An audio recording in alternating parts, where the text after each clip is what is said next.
How many of you are having very clear sensory perceptions? How many of yours digestive fire is burning well? For how many of you it is all disturbed? And mind and body are not really separate. You can't think that, what this is happening is in my body and this is anger and fear in my mind and they are not interacting. That is an illusion. They're constantly interacting, internally quiet, free from stress, free from worry, and free from anxiety. Then those people will be able to make very clear choices that will help their health.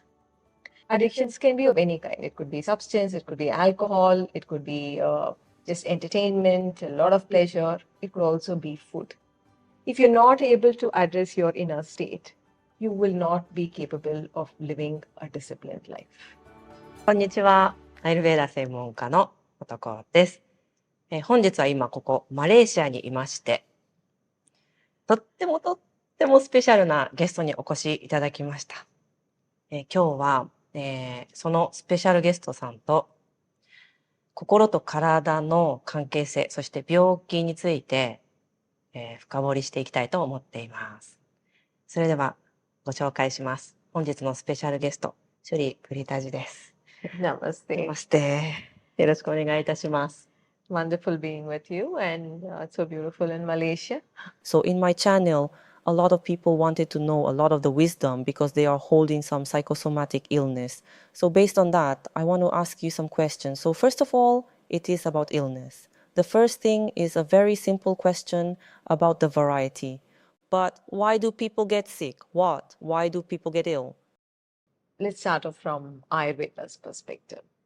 A person is in great health when the vital energies are balanced. A person is in great health when the digestive fire is well and elimination happens, when the sensory perceptions are very clear and the being is in bliss. This is the definition of health according to Ayurveda. The question now is, how many of you are living in bliss? How many of you are having very clear sensory perceptions? How many of yours digestive fire is burning well? For how many of you it is all disturbed? When these gets disturbed, according to Ayurveda, there is ill health that is setting. And as you mentioned, the majority or a major influencer for creating health is one's mind. Ayurveda talks about the digestive fire. Well, Sri Krishna Ji and I also talk about your ability to digest life. Science is right now talking about aging is caused or disease is caused by the undigested material that is flowing in the body as toxins. Well, Shri Krishna and I are talking about your life that is undigested, where the past is continuing to impact your present and how that is continuing to impact your mind. And mind and body are not really separate. You can't think that, what this is happening is in my body and this is anger and fear in my mind and they're not interacting. That is an illusion. They're constantly interacting through your breath, through the flow of the hormones, the adrenals, the cortisols. Everything is flooding as your mind is not in a place of calm. And the past is continuing to float in your consciousness and in your mind. It is beginning to impact your body. That is why you see people who are internally very calm, very unperturbed with whatever is happening in the external life, people who are able to experience their being in bliss, they are people who live for a very long period of time free of diseases. So without handling your anger, you really cannot think about bringing about your pitta levels down. Without bringing attention to your fear, you can really not think about clearing the autoimmune diseases of the body. So it is like your mind and the disease of the body are also connected. The mind and the imbalance in the doshas are also connected. And if we do not bring attention to our inner experience, how we are processing life, how we are experiencing challenges, if we are not bringing attention to that, how much ever we try to create health just using the physical body, it is still lopsided. It is still lopsided. I totally agree. And I understand what you said. Thank you so much. Especially when I'm seeing my client, my followers, there are a lot of people who have a lot of separation between their inner world and the external world.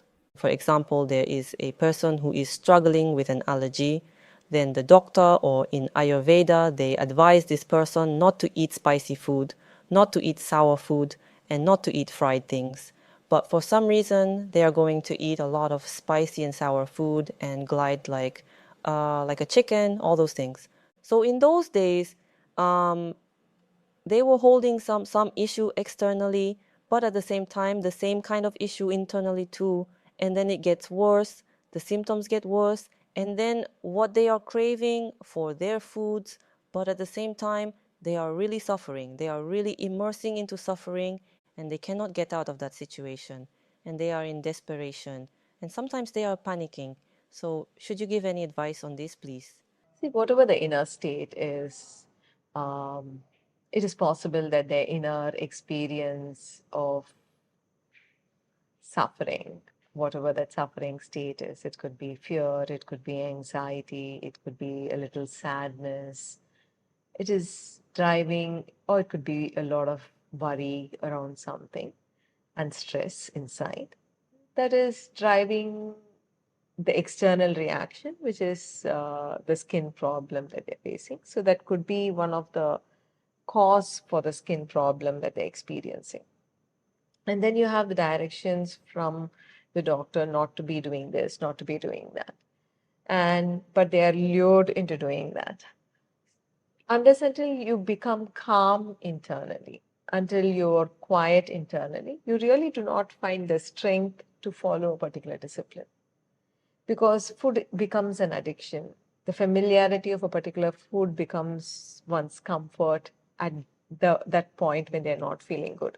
So many people have resorted to food being their comfort zone and get back to the old ways of eating, just like how they have sometimes this space in their feeling which has become their comfort zone, like sadness has become their comfort zone, disappointment has become, hurt has become their comfort zone, though it is an uncomfortable, just like how irritation in the skin is uncomfortable, but then you're not able to be disciplined in order to cure it. Pretty similarly, that you have gone into these spaces in consciousness, which has become your experience, your habitual experience, you're moving into it. And then not able to handle it, you move into addictions. If food has become an addiction, it is not possible for them to let go of the fried foods and all that. Food has become their addiction. Food has become the place to go every time they have felt uncomfortable. So they are not able to say a no to it. So they are automatically lured into it. But if a person becomes internally calm, internally quiet, free from stress, free from worry, and free from anxiety, then those people will be able to make very clear choices that will help their health. When there is an inner agitation, one is lured to familiarity. One is lured to moving into addictions. Addictions can be of any kind. It could be substance, it could be alcohol, it could be just entertainment, a lot of pleasure. It could also be food. If you're not able to address your inner state, you will not be capable of living a disciplined life. So it is like saying when they are internally disturbed, you should expect that they are going to move towards the familiar food habits. That is their comfort that they're receiving to feel a little good inside. I'm so happy that I received this advice because for me also, as I started learning from you and Sri Krishna ji, my life has changed. For example, how I go to the bathroom and washroom and then an extra excrete, three things every action, every activity. I became more mindful. And then in Japan, of course, this is maybe called Zen, the way, like a Zen lifestyle. But more awareness was brought into my life after I encountered a teaching from you. So that's how my inner world became calmer and more still.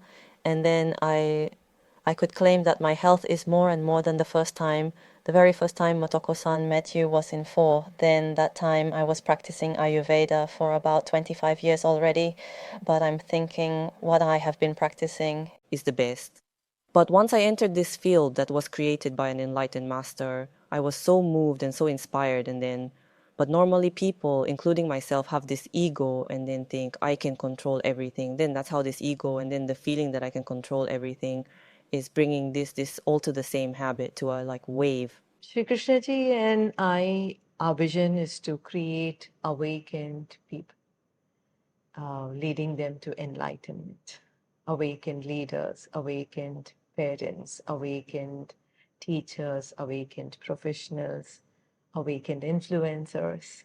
So, and awakening does not happen with a change, a tiny little change in perception, in belief, in more knowledge. An awakening is something that happens at the realm of one's consciousness.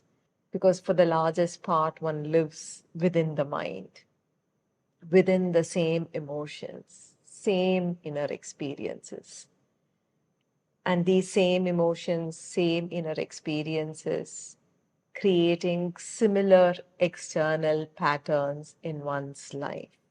From the negative patterns that you are stuck, either it could be in your relationship, it could be in your work experience, in your career, in your wealth creation, or in your influence, wherever you are, it creates a similar patterns if you are stuck with similar inner experiences. Because only when you are in that state of inner quiet and calm, you can create, even for your body, the health that you want to create, um, the cleanse that you need to, that needs to happen. All that is so dependent on your inner state, and this will allow you to go beyond your past experiences. It will allow you to go beyond that which you are stuck internally and externally, open up to a new life. プリタジどうもありがとうございました。Thank you. So beautiful to be talking to you on health. 続いては、思考の学校というチャンネルをされている陽子さんのチャンネルでシュリプリタジに貴重なお話を伺います。詳細は概要欄をご覧ください。The link. ああ、笑っちゃいそうだった。